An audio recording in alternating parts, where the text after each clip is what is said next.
The dust on Katherine Violet's 21st birthday cake had settled thicker than her hopes, and she wondered if anyone in Fort Smith, Arkansas, would even notice if she disappeared into the vast emptiness beyond the mercantile store her father had left her 3 months ago. The April afternoon in 1878 stretched long and lonely, the wooden chair beneath her creaking as she stared at the single candle she had placed in a dried apple tart, unable to muster the will to light it. Her father's death had taken more than just his presence.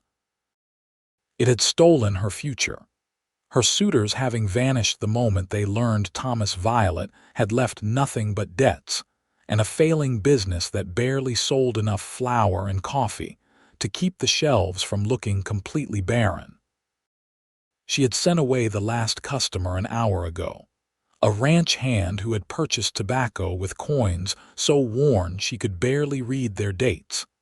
And now, she sat in the back room surrounded by crates and memories, trying to remember what it felt like to have something to celebrate. The sound of hoofbeats outside made her lift her head, but she did not stand. Someone was always riding past, always heading somewhere more important than a forgotten mercantile run by a woman the town had already written off as a spinster in the making. She heard the horse stop, heard boots hit the wooden planks of the walkway, heard the door's bell chime with a brightness that felt almost mocking. Katherine sighed and stood, smoothing her faded blue dress that had been mended so many times it looked like a patchwork of her declining fortunes. She pushed through the curtain that separated the storeroom from the shop floor and stopped. A man stood in the doorway, hat in hand, silhouetted against the afternoon sun that turned him into a figure of shadow and light. He was tall, broad-shouldered in the way men became when they worked with their hands in the land. And as he stepped forward, she saw his face. Sun-darkened skin, a strong jaw shadowed with several days of stubble, and eyes the color of dark honey that seemed to take her in with an intensity that made her breath catch. But what truly stopped her heart were the wildflowers he held in his other hand, a riot of color against the drab browns and grays of her shop.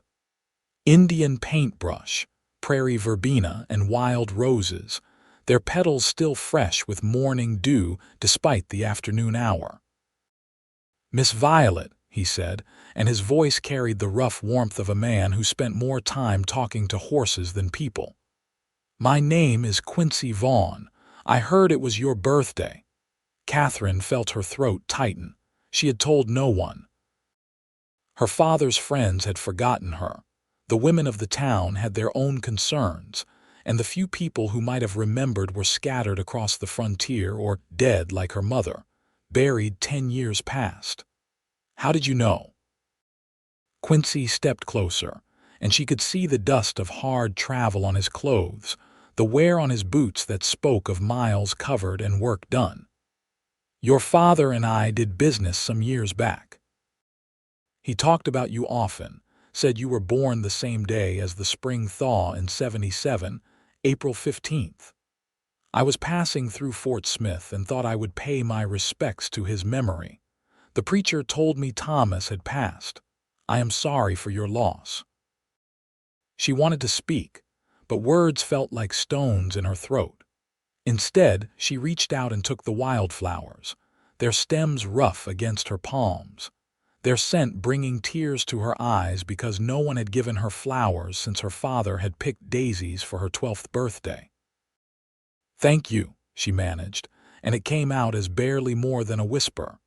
Quincy's expression softened, and he turned his hat in his hands, a gesture that seemed uncertain for a man who carried himself with such quiet confidence. "I also heard you were struggling with the store. Your father once helped me when I had nothing, gave me credit when no one else would. I owe him a debt, and I do not like leaving debts unpaid." Katherine felt a spark of something she had not felt in months, something that might have been hope or might have been anger at her own desperation. "I cannot afford to pay workers, Mr. Vaughn. I can barely afford to keep the store stocked." "I am not asking for pay," Quincy said, and he met her eyes with a directness that made her feel seen in a way she had forgotten was possible. "I am asking for a chance to make good on a promise I made to your father 5 years ago. He gave me a stake when I had nothing, and I told him if I ever made something of myself, I would come back and repay him. I have a ranch now, about 20 miles north of here, running cattle and horses. It is doing well enough that I can spare time to help you get this store back on its feet. Consider it an investment in your father's memory, if that makes it easier to accept." She should have refused. Pride demanded it, the same pride that had kept her from begging the bank for an extension on the mortgage that would come due in 3 months. But as she looked at this stranger who had ridden into her life carrying wildflowers and a promise to a dead man, Katherine felt something shift inside her. Maybe it was foolishness. Maybe it was the simple fact that she had been alone for so long that kindness felt like water in a desert, but she found herself nodding. "I do not know what you could do," she said, gesturing at the half-empty shelves and the ledger book that told a story of slow decline. "Most of my customers have moved on to the new general store on the east side of town. They have better prices, more stock, and a man running it. People do not trust a woman to know her business." Quincy looked around the store with the assessing gaze of someone who understood hard work and harder choices. "Your father built a reputation on fair dealing and quality goods. That is not something that dies just because he did. You have the foundation. You just need help building on it. Let me see your books. Let me talk to your suppliers, and let me spend a few weeks proving that you are not alone in this fight."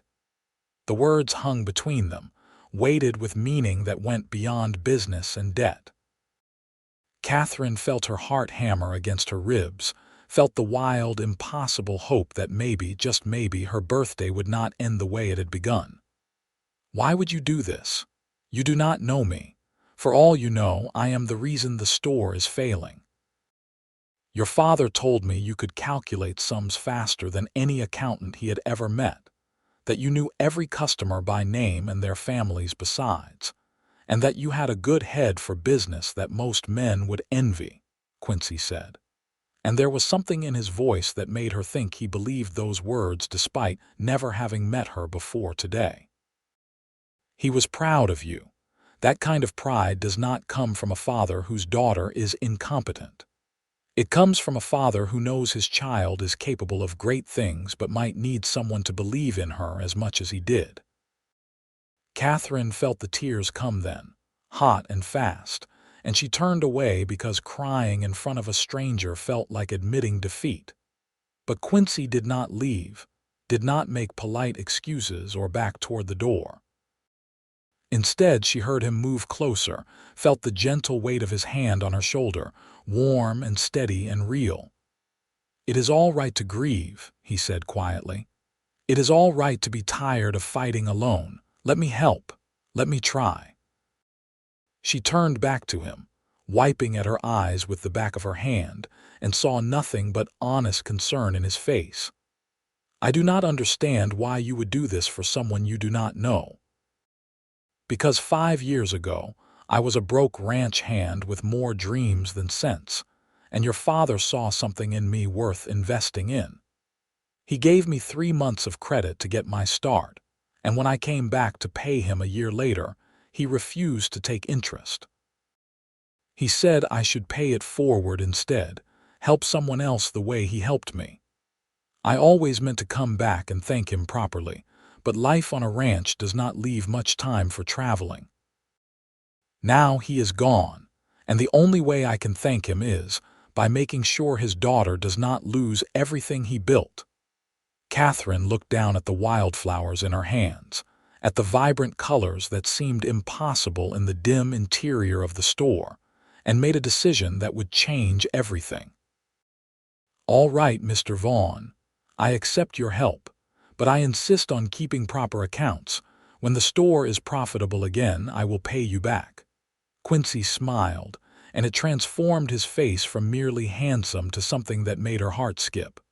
"Call me Quincy, and we can discuss payment terms later. For now, show me those books and tell me everything about how this store runs." They spent the rest of the afternoon bent over the ledger, Katherine explaining the patterns of her customers, the seasonal fluctuations, the suppliers who had started demanding cash upfront when word spread that Thomas Violet had died. Quincy listened with complete attention, asking questions that showed he understood both business and people, making notes on a scrap of paper in handwriting that was rough but legible. As the sun began to set, painting the store in shades of amber and gold, Katherine realized she had not thought about her loneliness or her fears for hours. She had been too busy talking to this man, who somehow made her feel like an equal partner rather than a charity case. "You need better terms with your suppliers," Quincy said as he straightened from the ledger. "And you need to differentiate yourself from the new store. They are competing on price and volume. You should compete on quality and service. Your father had relationships with the ranchers and homesteaders in the area. They trusted him. You need to rebuild that trust and show them you are your father's daughter in all the ways that matter." "How do I do that, when most of them will not even come through my door?" Katherine asked, frustration creeping into her voice. "You go to them," Quincy said simply. "I have a wagon and horses. We load it up with samples of your best goods, and we spend the next few weeks visiting every ranch and homestead within 50 miles. You show them your quality, you give them fair prices, and you offer credit to the ones who have earned it. Word will spread. It always does." Katherine stared at him, the audacity of the plan both terrifying and exhilarating. "That would take weeks. You said you have a ranch to run." "I have a foreman who can handle things while I am gone. Sam is good at his job, better than me in some ways. He will keep things running smooth," Quincy said, and then he fixed her with that direct gaze that seemed to see straight through her defenses. "Unless you would rather I leave. I will not force my help on you if you do not want it." "No," Katherine said quickly, too quickly, and felt heat rise in her cheeks. "I mean, yes, I want your help. I just do not want to be a burden." "You are not a burden," Quincy said, and the certainty in his voice made her want to believe him. "You are someone worth helping. There is a difference." That night, after Quincy had left to find a room at the boarding house and Katherine had locked up the store, she sat in her small room above the shop and looked at the wildflowers now sitting in a chipped vase on her dresser. For the first time in 3 months, she felt something other than despair. She felt possibility, and as she finally lit the candle on her apple tart and made a wish, she let herself hope that maybe, just maybe, her life was about to change. The next morning arrived with a clarity that seemed to match Katherine's newfound determination. She woke before dawn, as she always did, but instead of dreading the day ahead, she found herself hurrying through her morning routine with an energy she had not felt in months. By the time Quincy arrived with a sturdy wagon and 2 draft horses, she had already selected the best samples of her inventory. Everything from quality coffee and tea to fabric that had not yet faded from sun exposure, to tools and implements that showed superior craftsmanship compared to the mass-produced goods the new store carried. Quincy helped her load the wagon, his movements efficient and practiced, and Katherine found herself watching the way he worked with an attention that had nothing to do with the task at hand. He moved with a natural grace despite his size, and there was a kindness in the way he handled even mundane objects, making sure nothing was damaged, taking care with items she knew he probably thought were trivial. It spoke to a character that went deeper than surface courtesy, and she felt a flutter in her chest that she tried very hard to ignore. "Ready?" Quincy asked as he secured the last crate, and Katherine nodded, climbing up onto the wagon seat with a hand up from him that sent warmth through her arm. They rode out of Fort Smith as the sun cleared the horizon, turning the Arkansas landscape into a palette of greens and golds. Spring had come to the frontier with its usual enthusiasm, painting the prairie in wildflowers and new grass, and Katherine found herself relaxing into the rhythm of the wagon's movement. Quincy drove with the ease of someone who had spent countless hours on the road, and after a few miles of comfortable silence, he began to talk. He told her about his ranch, about how he had started with nothing but a piece of land that no one else wanted and a stubborn refusal to give up. He talked about the cattle he raised, the horses he trained, the challenges of running a business when nature and circumstance seemed determined to work against you. But he also talked about the satisfaction of building something with his own hands, of seeing his stock thrive, of knowing that he had created something lasting. Katherine found herself sharing her own story in return. She told him about growing up in the mercantile, about her mother's death from fever when Katherine was 11, about learning the business from her father, who had treated her as an apprentice rather than just a daughter. She talked about her education, pieced together from books and traveling teachers, and about her dreams of maybe expanding the store one day, of creating something that would outlast her the way her father had hoped his business would outlast him. "He would be proud of you," Quincy said as they approached their first stop, a homestead run by a family named the Mitchells who had 3 young children and a farm that was just barely making ends meet. Fighting to save what he built, refusing to give up even when things look impossible. "That takes courage, or foolishness," Katherine said, but she smiled despite herself. "Sometimes they are the same thing," Quincy replied, and there was something in his tone that made her think he was speaking from experience.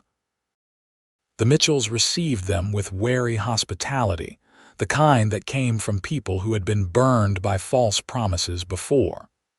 But Katherine knew her business, and more importantly, she knew how to talk to people. She asked about their children, remembered their names from the times they had come to the store with their mother, and offered prices that were fair without being desperate. When she extended credit with terms that were more than reasonable, explaining that her father had always believed in helping families get established, she saw the wariness in Martha Mitchell's eyes soften into something like gratitude. They left the homestead with an order for supplies that would be delivered at the end of the month, and a promise from Martha that she would tell her neighbors about Katherine's visit. It was a small victory, but as they rode toward the next ranch, Katherine felt it glow warm in her chest. The pattern repeated itself over the next week.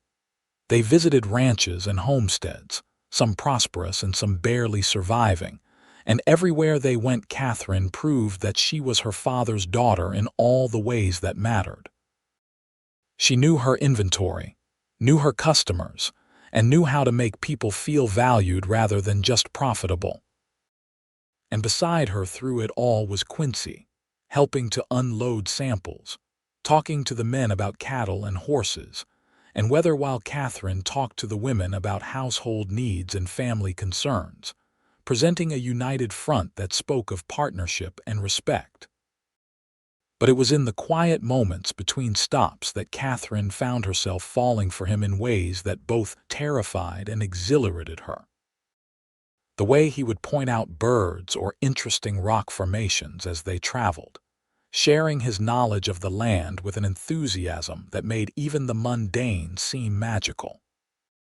The way he would ask her opinion on everything from the best route to take to what she thought about territorial politics, treating her insights as valuable rather than dismissing them the way so many men did.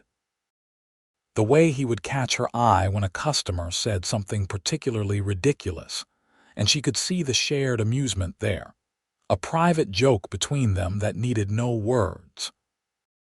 On the 5th night, They camped under the stars, too far from any ranch to impose on hospitality, and with Quincy insisting that Katherine take the bedroll while he slept by the fire. She lay looking up at the vast expanse of sky, listening to the crackle of flames and the soft sounds of horses shifting in their hobbles, and felt something shift inside her. This man, this stranger who had ridden into her life with wildflowers and a promise, had become someone she could not imagine being without. The realization should have frightened her, but instead it felt like coming home. "Are you awake?" Quincy's voice came soft across the campfire, and Katherine turned her head to see him sitting up, silhouetted against the flames. "Yes," she said, and sat up herself, wrapping the blanket around her shoulders against the night chill. "I cannot sleep. Too much thinking." "Good thoughts or bad thoughts?" he asked, and she could hear the concern in his voice. "Both, maybe," Katherine admitted. "I keep thinking about how much has changed in a week, how different everything feels now compared to my birthday." Quincy was quiet for a moment, and then he stood and moved around the fire to sit near her, close enough that she could feel his warmth but not so close as to be improper. "Do you regret accepting my help?" "No," Katherine said immediately, and realized it was the absolute truth. "That is what scares me.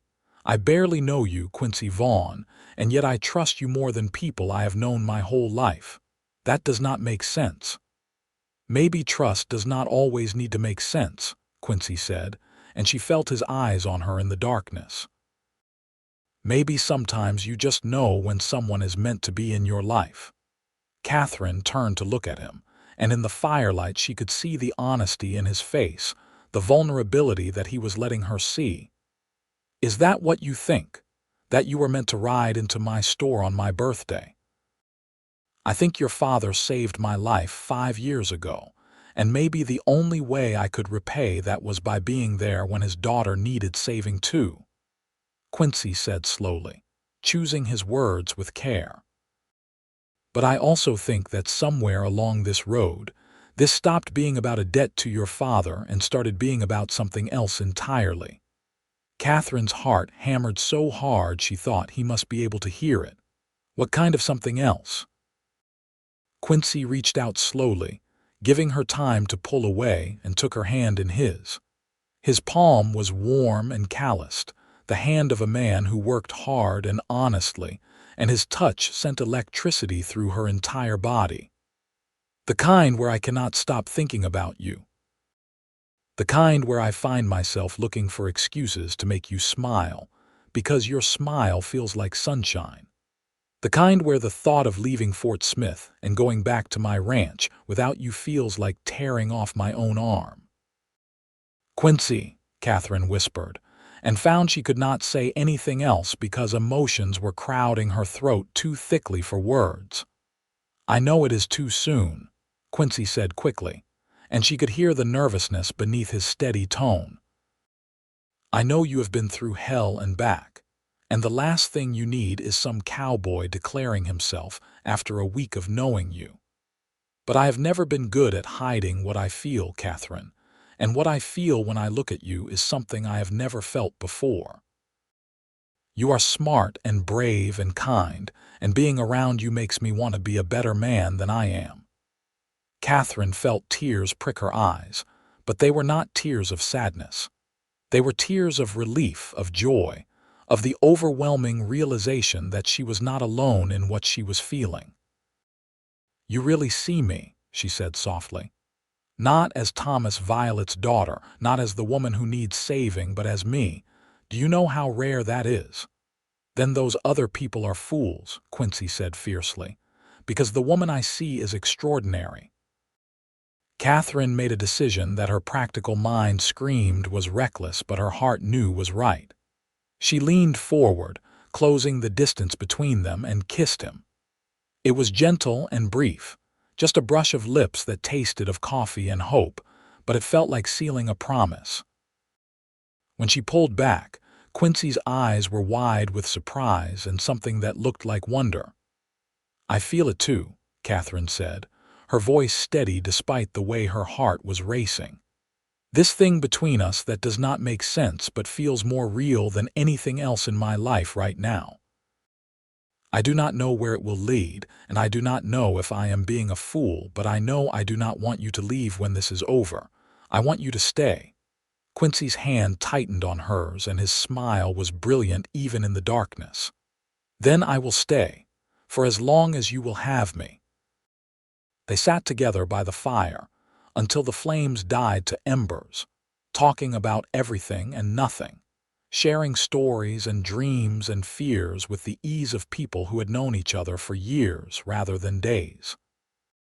And when Katherine finally lay back down to sleep, Quincy's hand still holding hers across the distance between their bedrolls, she felt more at peace than she had since her father died. The next 2 weeks passed in a blur of travel and work and stolen moments that felt like treasures. They covered every ranch and homestead within a 50-mile radius of Fort Smith, and Katherine's order book filled with promises and commitments that would keep her store supplied with steady business for months to come. But more than that, she found herself falling deeper in love with Quincy Vaughn with every passing day. She loved the way he was patient with difficult customers, never losing his temper even when people were rude or dismissive.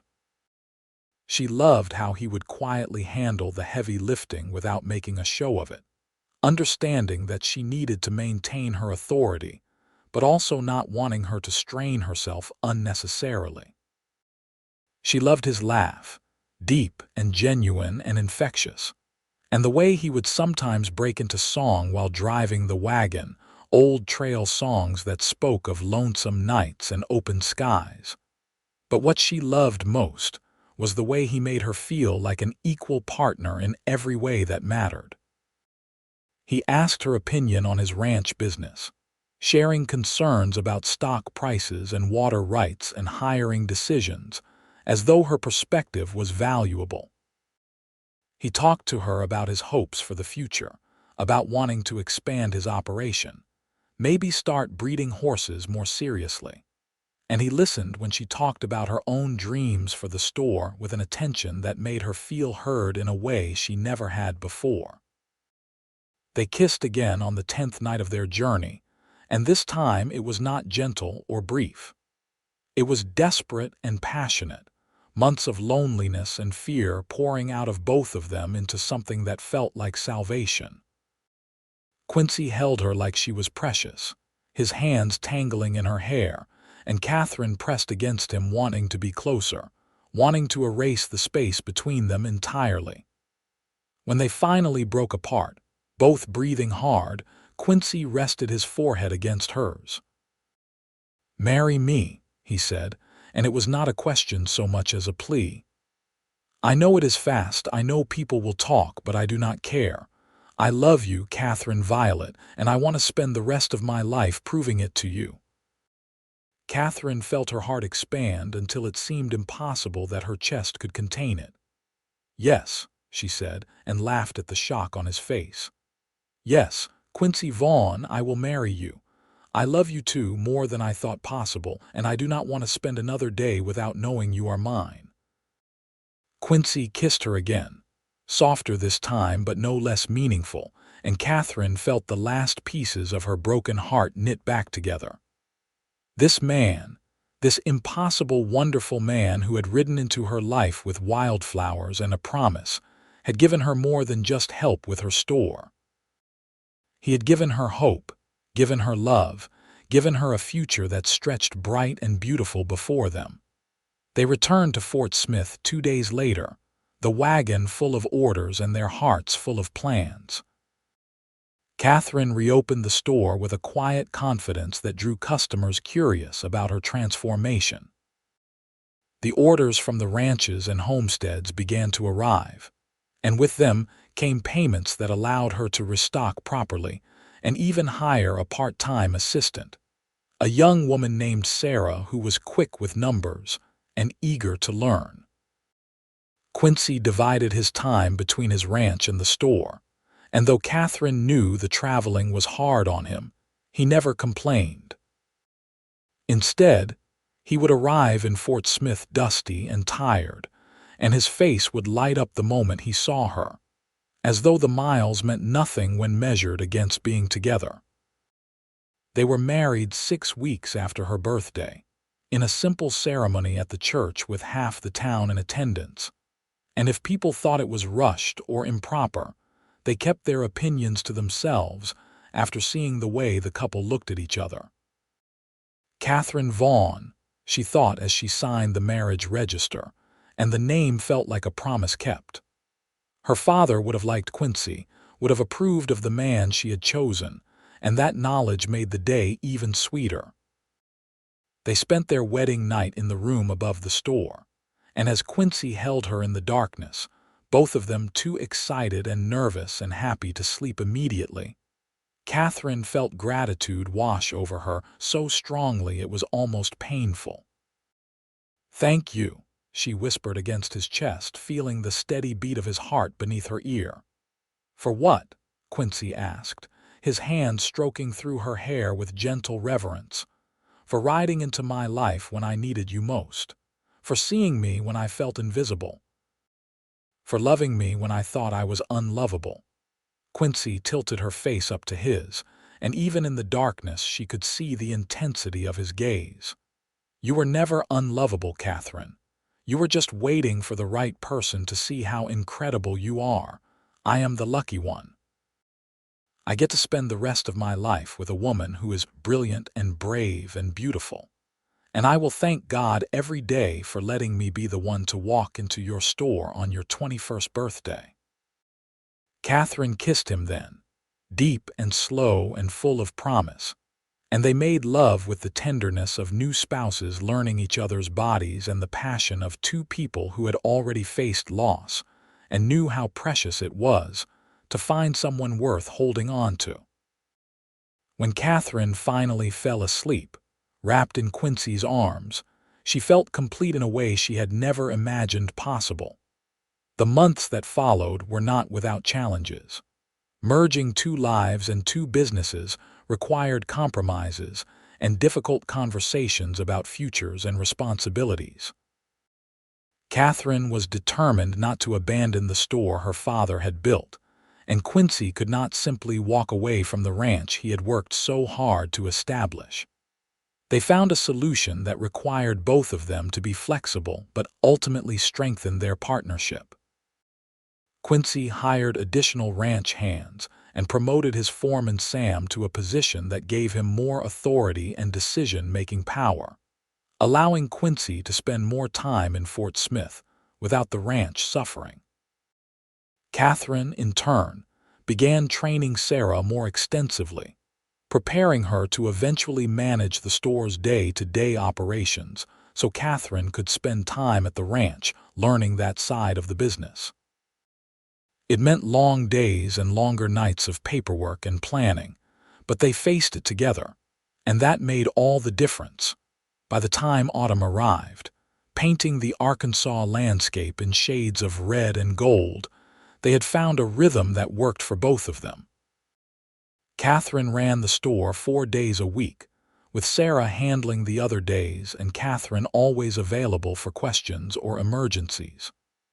Quincy managed the ranch but made the trip to Fort Smith several times a week, and Katherine accompanied him back to the ranch whenever her schedule allowed. They split their nights between the room above the store and the ranch house, which Katherine had begun to make into a home with curtains and rugs and small touches that softened the bachelor austerity of the place. It was at the ranch in late October that Katherine realized she was pregnant. She had suspected for a few weeks, her monthly courses late, and her body feeling different in ways she could not quite name. But she had waited to be certain before saying anything. The morning she woke feeling nauseous and dizzy, she knew without question, and the realization filled her with joy and terror in equal measure. She told Quincy that evening after they had finished supper and were sitting on the porch watching the sun set over the prairie. He had been talking about his plans for the winter, about needing to reinforce the barn and maybe purchasing additional breeding stock, and Katherine had been only half listening, too caught up in trying to find the right words. "Quincy," she said suddenly, interrupting his flow of conversation, and something in her tone made him stop and turn to her with immediate attention. "What is wrong?" he asked, concern flooding his face. "Nothing is wrong," Katherine said quickly and took his hand, placing it against her still flat stomach. "Something is very, very right. We are going to have a baby." Quincy went absolutely still, and for a moment Katherine worried that he was upset that this was too much too soon. But then his face split into a grin so wide and joyful that it took her breath away, and he let out a whoop of excitement that probably carried all the way to the nearest neighbor 3 miles away. "A baby," he said, and his voice was filled with wonder. "We are having a baby." "Katherine, that is the most incredible news." "You are sure?" "I am sure," Katherine said, laughing at his excitement, feeling her own joy bubble up to match his. "I think it happened in early September, which means the baby should come sometime in late May or early June."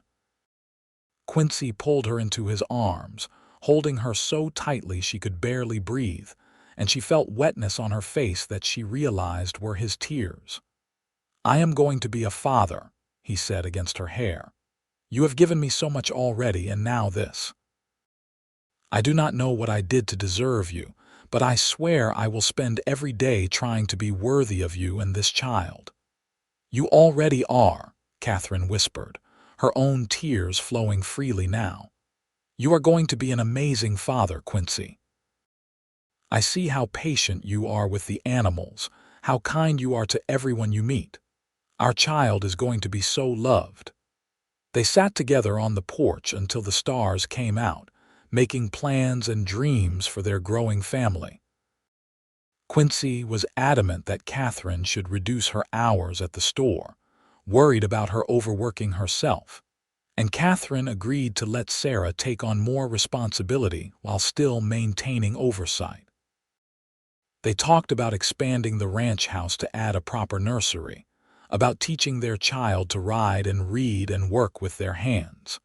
And through it all, Katherine felt a contentment that seemed almost too perfect to be real. The pregnancy progressed smoothly through the fall and into winter. Katherine continued working at the store, though she found herself tiring more easily and was grateful for Sarah's competent assistance.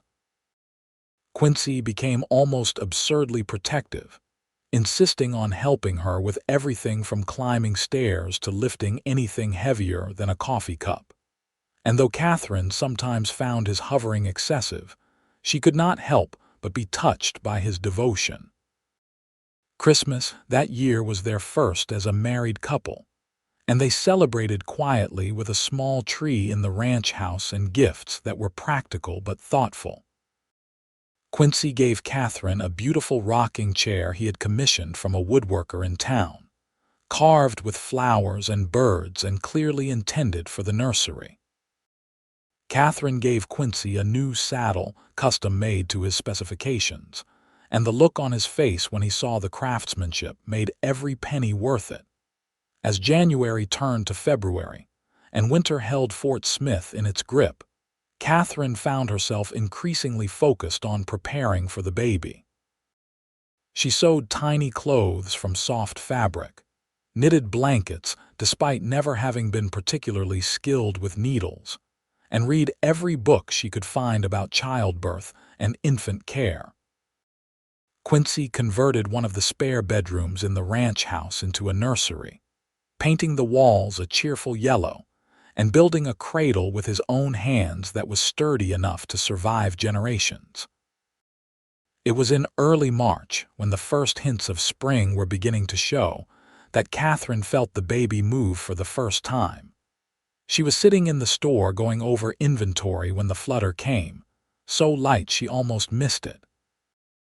But then it came again, stronger this time, and she gasped with the wonder of it. This was real.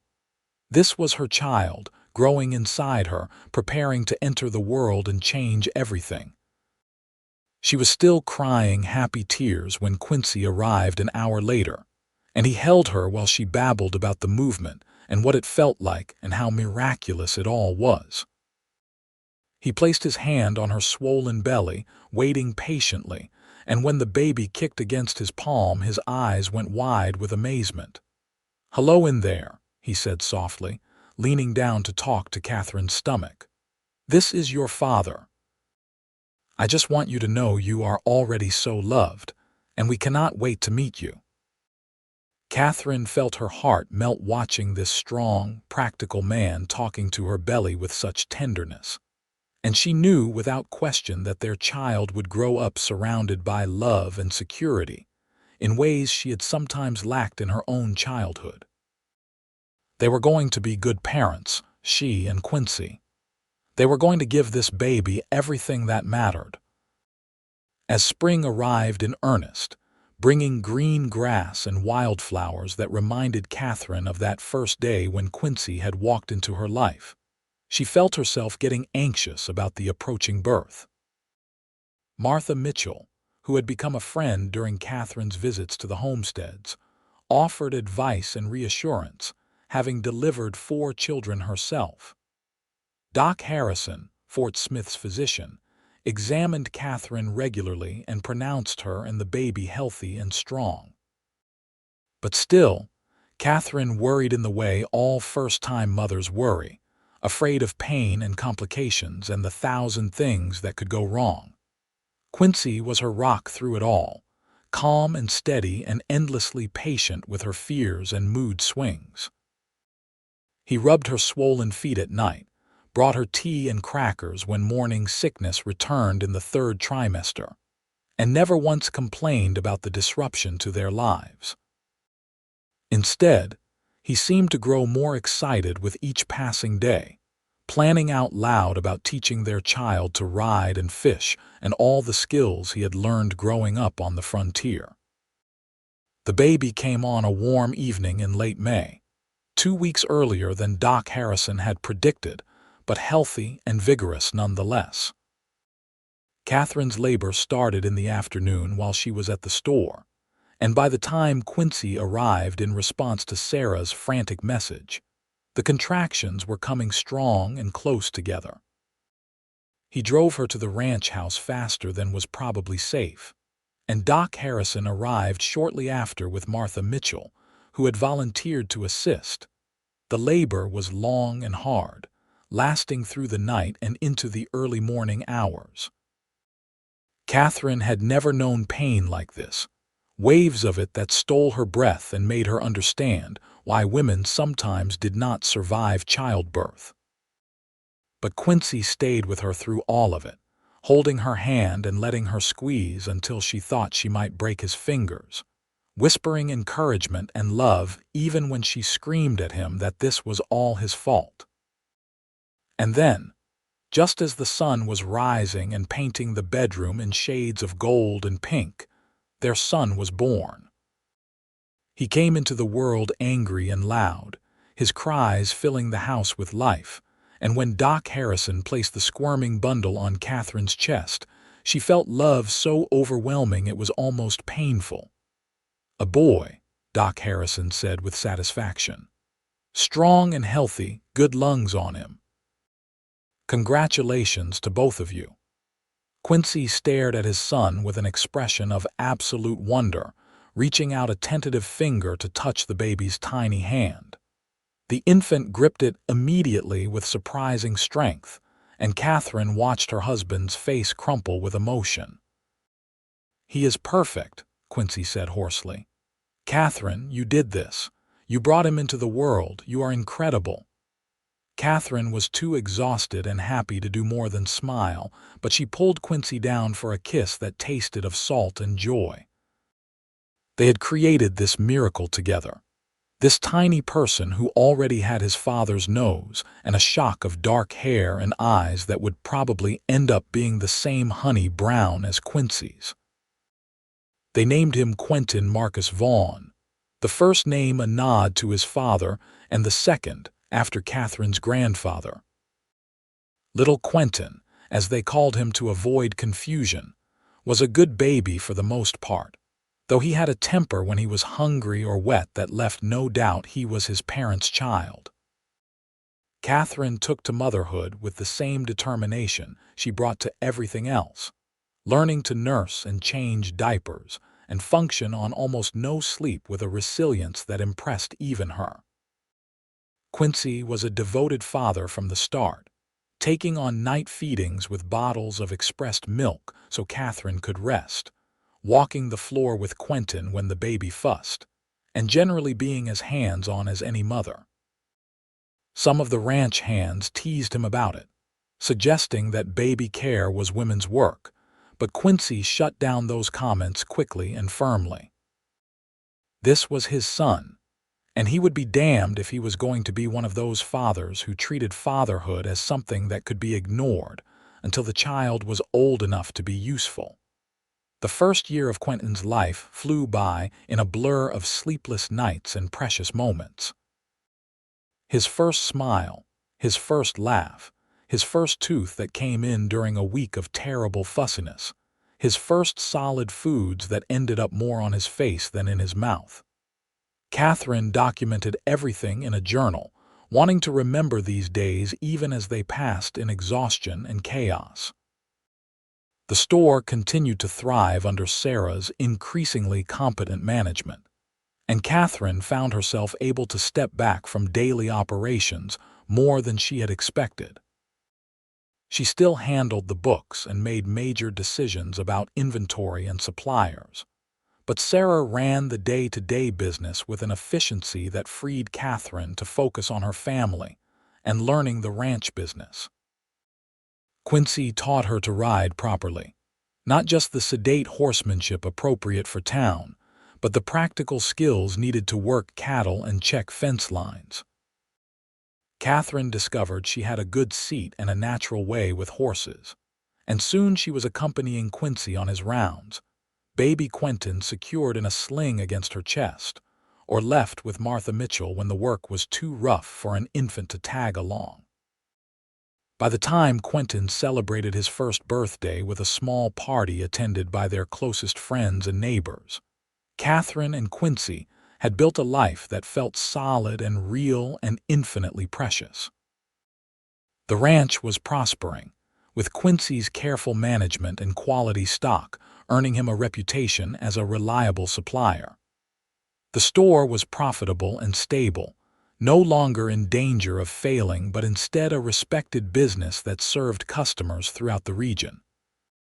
And their family was healthy and happy, bound together by love and mutual respect, and the kind of partnership that made them stronger together than either could have been alone. But life on the frontier was never without its challenges, and their second year of marriage brought trials that tested them in new ways. A harsh winter killed several head of cattle, cutting into their profits and forcing difficult decisions about which breeding stock to keep. A fire at the store, started by a knocked-over lamp, caused significant damage that required weeks of repairs and rebuilding. And Katherine's second pregnancy ended in miscarriage at 3 months, leaving both of them grieving for the child that might have been. It was the miscarriage that hit Katherine hardest. She had been so happy to discover she was pregnant again, had already started planning for another baby, and losing that hope felt like a physical wound. She withdrew into herself for weeks after, going through the motions of daily life, but without her usual spark and energy. Even Quentin, who at 18 months was becoming increasingly interactive and entertaining, could not fully lift her spirits. Quincy did not try to fix her grief or tell her to get over it. Instead, he simply held her when she cried, listened when she needed to talk, and took on extra responsibilities so she could rest when the sadness became too heavy. He brought her wildflowers, remembering how they had marked the beginning of their story, and told her that they would try again when she was ready, that they had time and love enough for as many children as came their way. It took nearly 2 months for Katherine to feel like herself again, but slowly the grief became something she could carry rather than something that crushed her. She threw herself back into work at the ranch and the store, finding comfort in productivity and routine. And she held Quentin a little tighter, grateful for the son she had, and determined to be present for his childhood rather than dwelling on the might-have-beens. Spring arrived again, marking 2 years since that birthday when Quincy had ridden into her life, and Katherine woke on the anniversary with a sense of rightness that had been missing since the miscarriage. She found Quincy in the kitchen making breakfast, Quentin babbling at his feet while playing with wooden blocks, and felt such love for her family that it brought tears to her eyes. "Happy birthday," Quincy said when he saw her, pulling her into his arms for a kiss. "I have something for you." He led her outside where a beautiful dappled gray mare stood tied to the porch rail, her coat gleaming in the morning sun. She was small but sturdy, with intelligent eyes and the kind of conformation that spoke of quality breeding. "Her name is Daisy," Quincy said, watching Katherine's face for her reaction. "I have been working with her for months, training her specifically for you. She is gentle but spirited, perfect for a rider with your skill level. I thought maybe having your own horse would make it easier for you to ride with me when we work the ranch." Katherine approached the mare slowly, holding out her hand for Daisy to sniff. The horse whuffled softly against her palm, and Katherine felt a connection form immediately. This was not just a gift. This was Quincy recognizing her as an equal partner in the ranch work, giving her the tools she needed to be fully involved. "She is perfect," Katherine said, and turned to kiss her husband with all the love she felt. "You are perfect.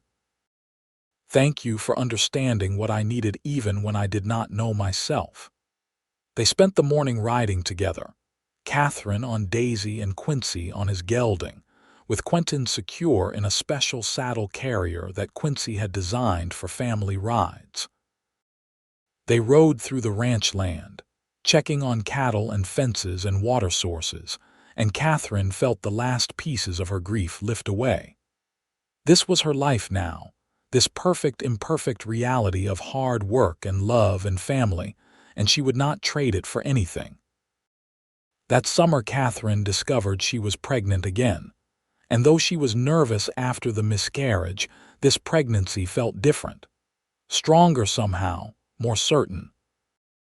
She carried carefully through the hot months, and Quincy was even more protective than he had been with Quentin, to the point where Katherine had to gently remind him that she was not made of glass. Their daughter was born in February, during a cold snap that had everyone huddled around fires and bundled in every piece of clothing they owned. The labor was faster than it had been with Quentin, and by late afternoon, Katherine held a tiny red-faced girl who looked like an angry little fairy. "What should we name her?" Quincy asked, cradling his daughter with the same wonder he had shown with their son. Katherine thought about her mother, who she barely remembered but whose name had been Rose. She thought about the wildflowers Quincy had brought her that first day, the symbol of hope and new beginnings. "I want to call her Violet Rose," she said, "after my family name and my mother." "Violet Rose Vaughn," Quincy said, testing the name. "It is beautiful. She is beautiful." "You have given me everything, Katherine. Everything that matters." Raising 2 children under the age of 3 while running a business and a ranch was exhausting and chaotic and occasionally overwhelming, but Katherine had never been happier. Quentin adored his baby sister, though he sometimes got jealous of the attention she received, and Violet proved to be a determined little thing who knew exactly what she wanted and was not afraid to make her displeasure known when she did not get it. The years passed in that strange way they do when children are young, simultaneously crawling and flying. Quentin grew from a toddler into a boy who loved horses and helping his father with ranch work. Violet became a whirlwind of energy and opinions, more interested in the business side of things, and often found at the store pestering Sarah with questions about inventory and accounting. They added on to the ranch house to give the children proper bedrooms, and Katherine finally convinced Quincy to hire a housekeeper to help with the cleaning and cooking so she could focus on the businesses and the children. Through it all, Katherine and Quincy's love deepened and matured. They had learned to fight fairly, to compromise without resentment, to support each other's dreams while building shared goals. They still made time for each other despite the demands of children and work, stealing moments for rides across the prairie or quiet evenings on the porch after the children were asleep. And they never forgot how they had started, how a lonely woman's birthday had been transformed by a cowboy with wildflowers and a promise. When Quentin turned 5, Quincy began teaching him to read using the same books Katherine had learned from as a child. Violet, only 3 but determined not to be left out, insisted on joining the lessons and proved to have a quick mind for letters and numbers. Katherine supplemented Quincy's teaching with her own, and soon both children were reading simple sentences and doing basic arithmetic that impressed their parents and neighbors alike. The store had grown into one of the most successful businesses in Fort Smith, with Sarah now a full partner who managed most of the operations while Katherine focused on finances and strategic planning. The ranch had expanded to over 2,000 acres, with a herd of cattle that numbered in the hundreds and a growing reputation for quality horses that Quincy personally trained. They were not wealthy by any means, but they were comfortable and secure in ways that would have seemed impossible on that birthday when Katherine had sat alone wondering if her life would ever amount to anything. It was on Katherine's 27th birthday, 6 years after that fateful day when Quincy had first appeared in her store, that she realized how completely her life had transformed. The morning started with Quentin and Violet bringing her breakfast in bed, a tradition Quincy had started, though the breakfast usually ended up half-spilled and more effort than it was worth. But the joy on their children's faces as they presented her with slightly burnt toast and over-salted eggs made it precious beyond measure. After breakfast, Quincy suggested a family ride, and they saddled up all 4 horses, including the gentle pony they had purchased for the children to share. They rode to a spot on the ranch that had become Katherine's favorite, a small rise that overlooked miles of rolling prairie and gave a view that seemed to stretch to the edge of the world. "I wanted to bring you here today," Quincy said as they sat on a blanket while the children played nearby under the watchful eye of their ranch dog, a mutt named Bear who had appointed himself their guardian. "Do you remember what you told me that first night we camped together?" Katherine thought back, smiling at the memory of how nervous and hopeful she had been. "I said a lot of things that night.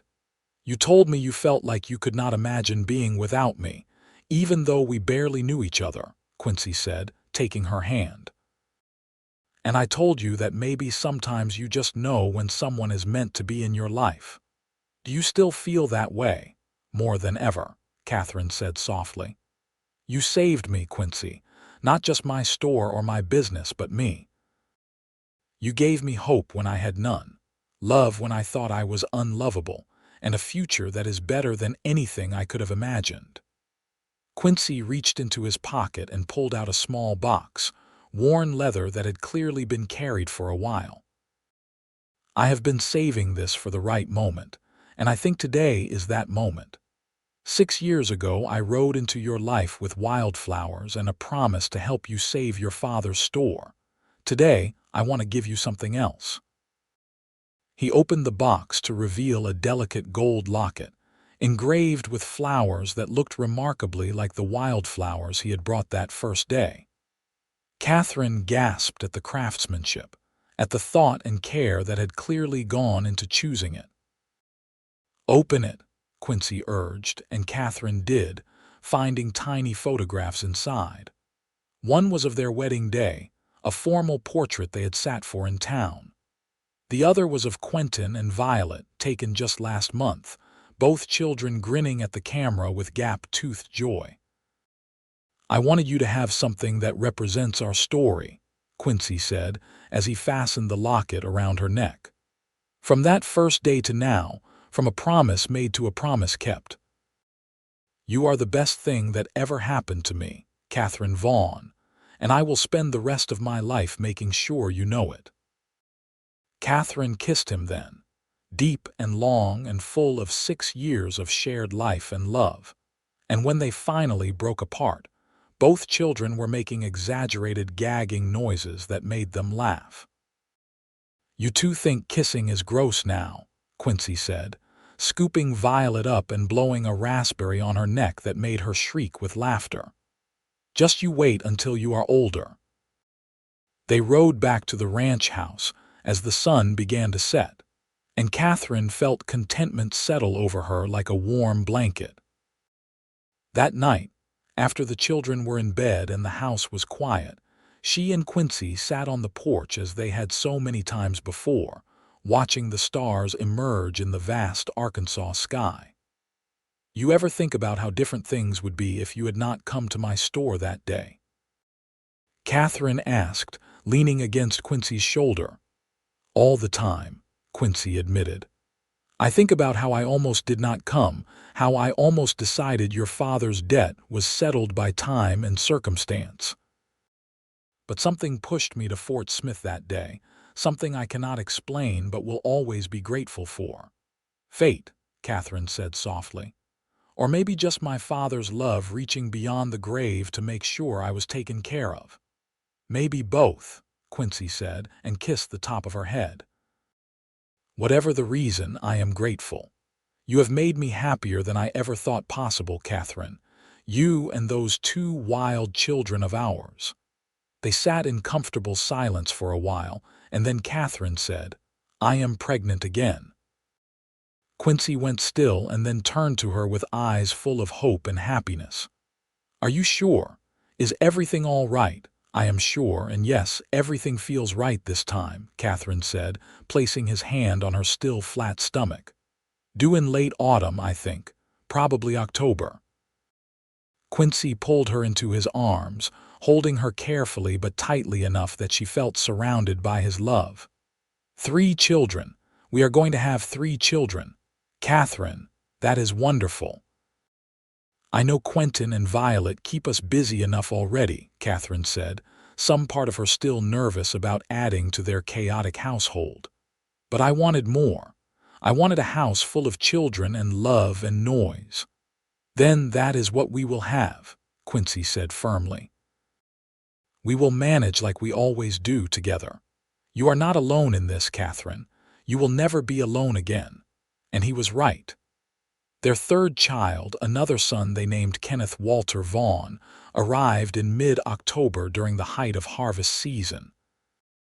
He was a calm baby compared to his siblings, content to observe the world with serious eyes, and rarely fussing unless something was truly wrong. Quentin and Violet took to being older siblings with enthusiasm, fighting over who got to help with the baby and generally being more hindrance than help in the way of young children everywhere. The years continued to pass, each one bringing new challenges and joys. Quentin grew into a young man who was the image of his father, tall and strong, and with a natural way with horses and cattle. He took over more of the ranch responsibilities as he got older, and by the time he was 17, he was essentially running the operation alongside Quincy, making decisions and handling problems with a maturity that made his parents proud. Violet proved to have her mother's head for business and her father's determination. She spent more time at the store than at the ranch, and when Sarah finally decided to retire, it was 19-year-old Violet who took over as manager.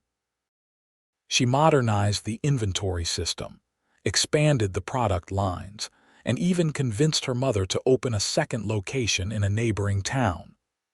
Under Violet's management, The Vaughn mercantile business became one of the most successful in the region. Kenneth was the surprise of the family, inheriting his father's size and his mother's mind. He loved learning, devouring every book he could get his hands on, and by the time he was 15, he was talking about going to college back east to study law or medicine. Quincy and Katherine encouraged his dreams, even though the thought of their youngest leaving the frontier made Katherine's heart ache.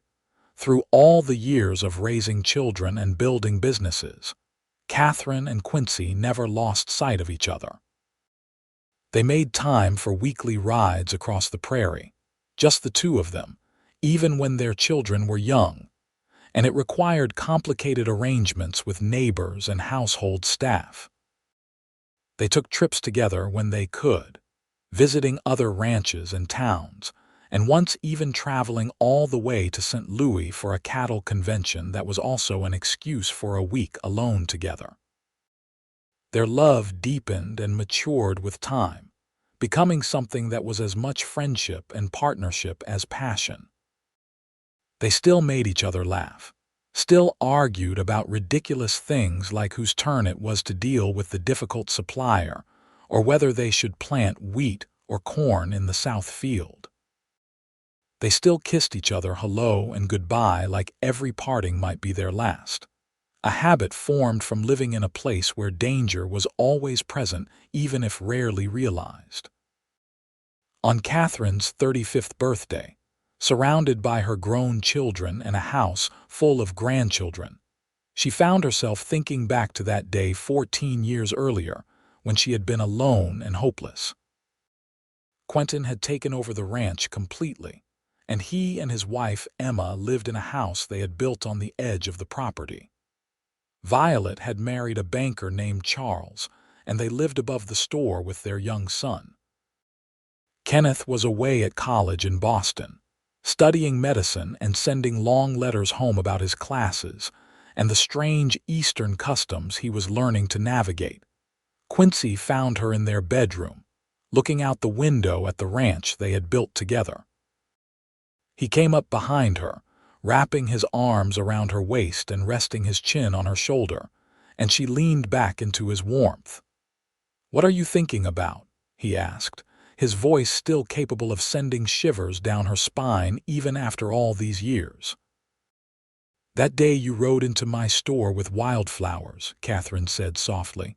"How lonely I was, how hopeless I felt, how I thought my life was over at 21. And now?" Quincy asked, turning her in his arms so he could see her face.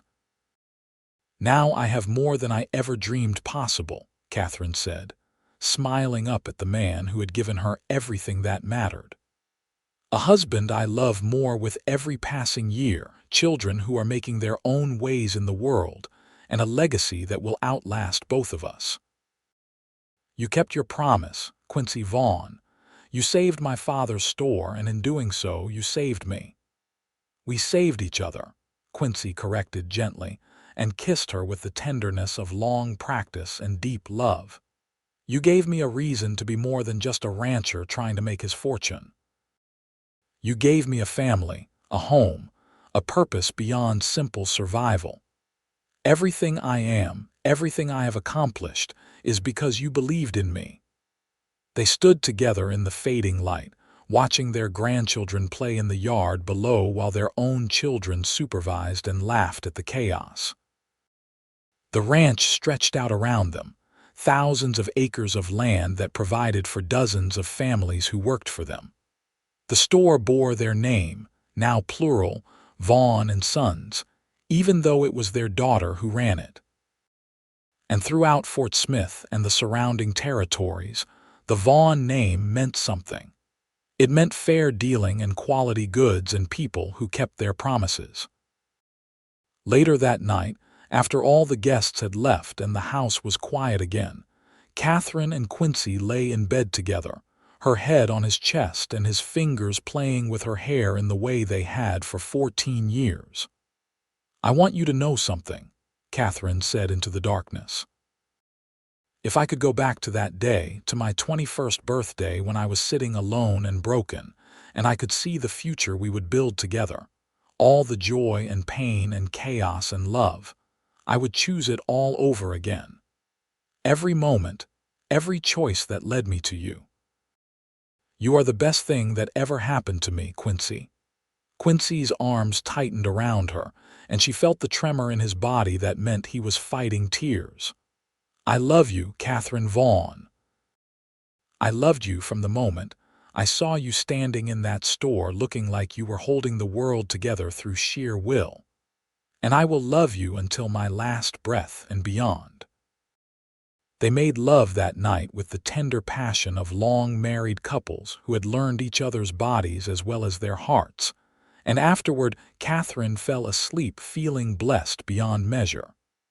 This was the life she had built from the ashes of loss and loneliness. This was what happened when a cowboy rode in with wildflowers and a promise, and found a woman brave enough to take a chance on hope.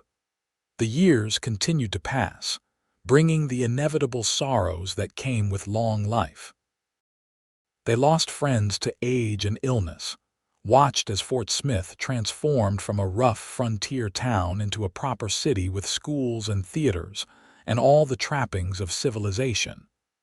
They celebrated grandchildren and then great-grandchildren, their family tree spreading wide and strong.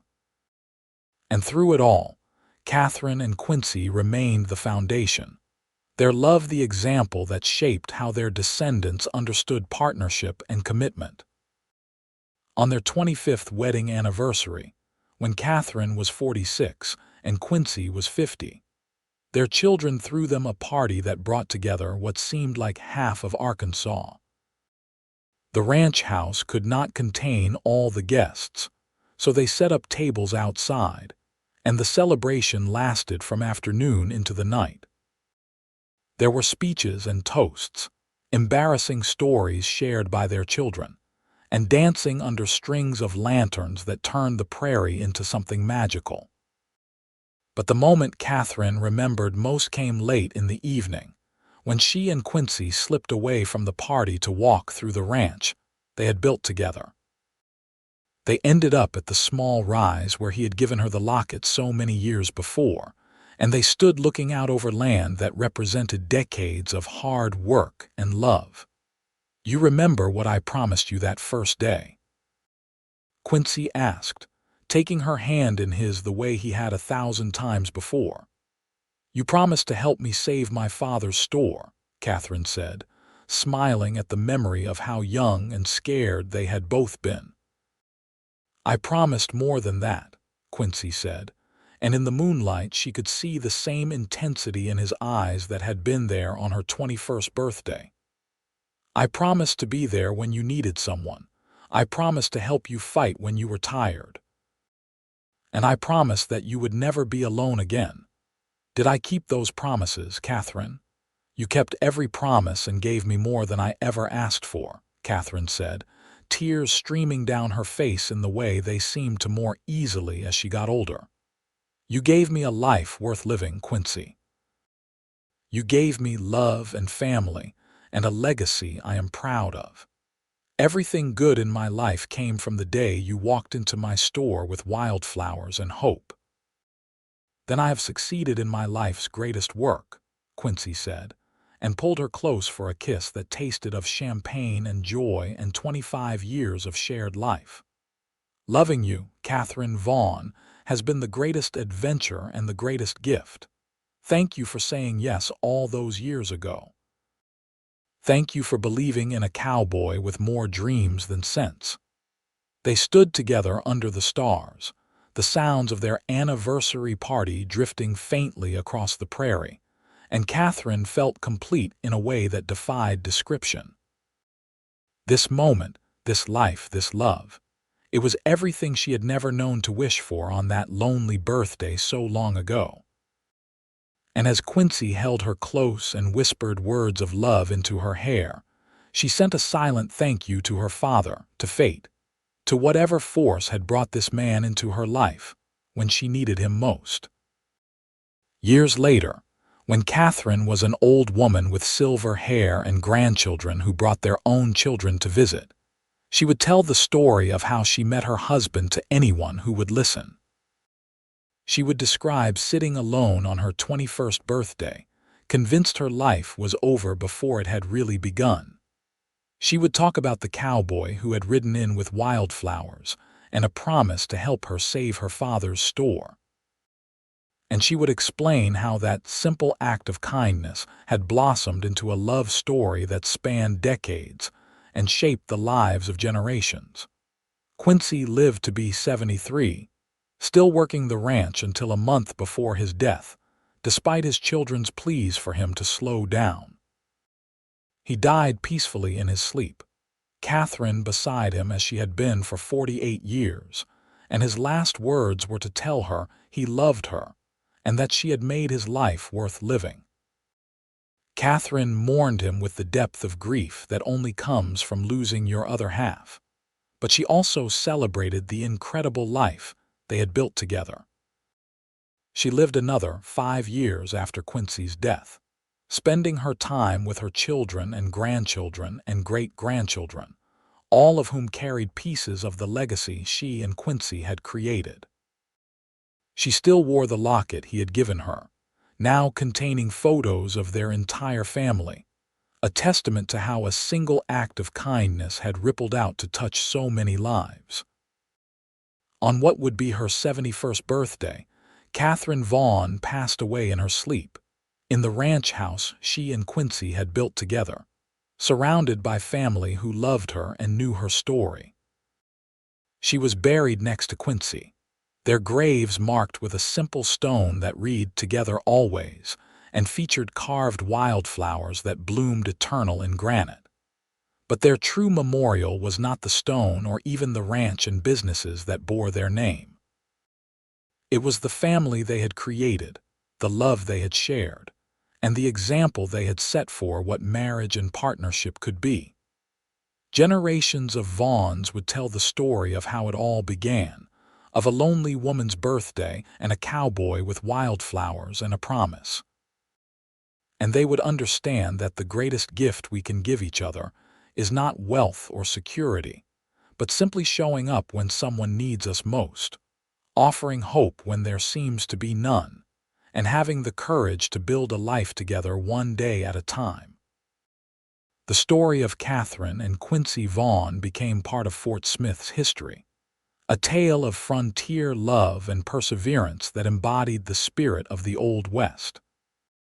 Their descendants would spread across the country, carrying with them the values their great-grandparents had lived by: hard work, fair dealing, commitment to family, and the understanding that love was not just a feeling but a choice made every day.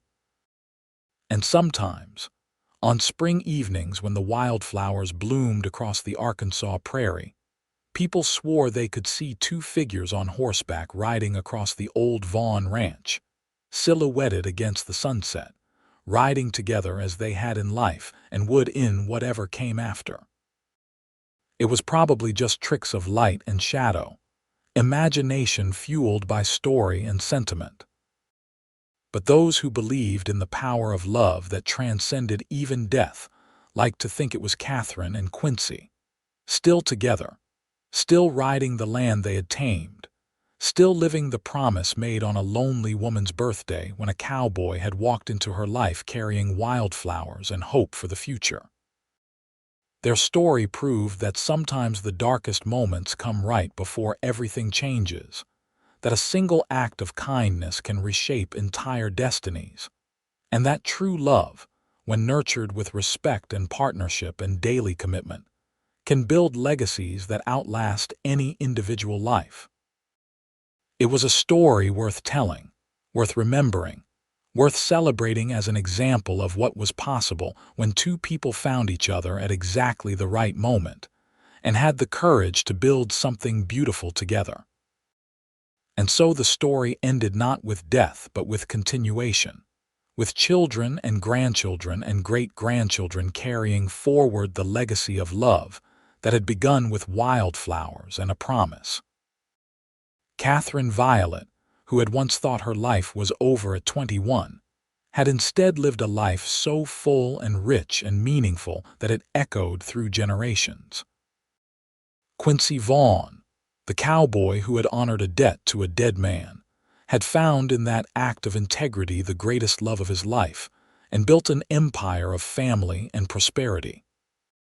Together, they had proven that the wildest frontier was not the untamed land of the American West, but the human heart with all its capacity for resilience and hope and transformative love. Their story became legend, passed down through generations as proof that even in the hardest times, even in the loneliest moments, redemption and joy were possible if you remained open to the unexpected gifts life could bring. And all of it had started with a simple act on a spring day in 1878, when a cowboy rode into Fort Smith, Arkansas, carrying wildflowers and keeping a promise to a dead man, never knowing that he was about to find the love of his life and build a legacy that would last forever.